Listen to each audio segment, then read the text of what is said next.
In James Monroe's time and throughout the history of furniture, there was a really interesting technique called inlay. Now this is James Monroe's pianoforte. It is made out of satin wood, and you can see inlay here along the edge. Various types of woods were popular with inlay. You had holly, mahogany, you had maple. In this case, it's olive wood and ebony. And so for this month's Curator's Corner, I'm going to do a simple demonstration to show you how they did that. And we'll be doing the demonstration under the watchful eye of our good friend James. Okay, so a couple things here. For the purposes of this demonstration, I'm doing a very, very simple version. There are obviously several ways to do this, and obviously I'm using modern cutting tools and things like that. But the principles of it have remained the same. So basically, you have your flat surface that you want to inlay into, and then you have the other piece of wood that you want to inlay into that wood. Typically it's better if there's a little bit more contrast between the two different types of wood. The more contrast, the more striking it is.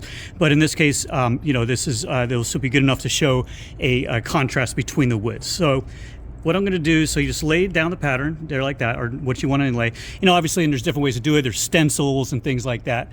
And then you can just hold it down, and this is just for a small piece. And then just outline around. Now, I want to note, it is possible to do this with a cutting tool, but the cutting tool itself, if you do that, you might risk cutting into the wood. So you want to have it maybe possibly as a separate thing. So once you have the pattern laid out, and then you can go to the next stage.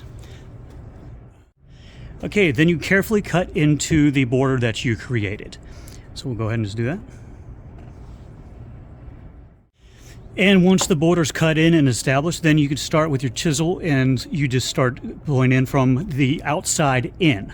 And it can be a tedious process, but if you're careful and you remove wood slowly and carefully, eventually it will come off. Okay, so once you have the concave area done, you see the piece will just fit right in there. Now obviously this is a very quick demonstration, so it's not super tight, but the craftsmen back in the day and today, they'll get those really, really exact. It's pretty cool. And then once it's down there, you can take your wood glue and glue it on in. So we will do that, and then you let it dry.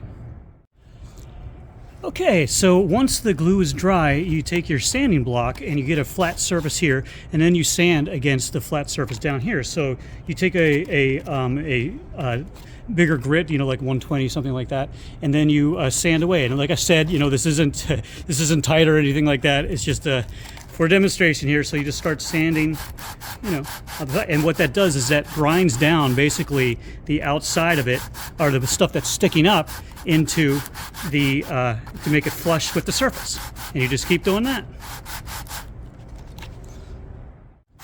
So eventually it'll get down to the point where it's more or less flush with the surface of the piece. Now obviously you're going to want to refine it a lot more than I'm doing here.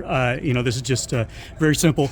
And then once you get to a certain point, you switch over to a higher grit paper for the finishing, sandpaper, and you grind it down even more. But this one, we started to give it a finer finish on the surface. So you just keep doing that.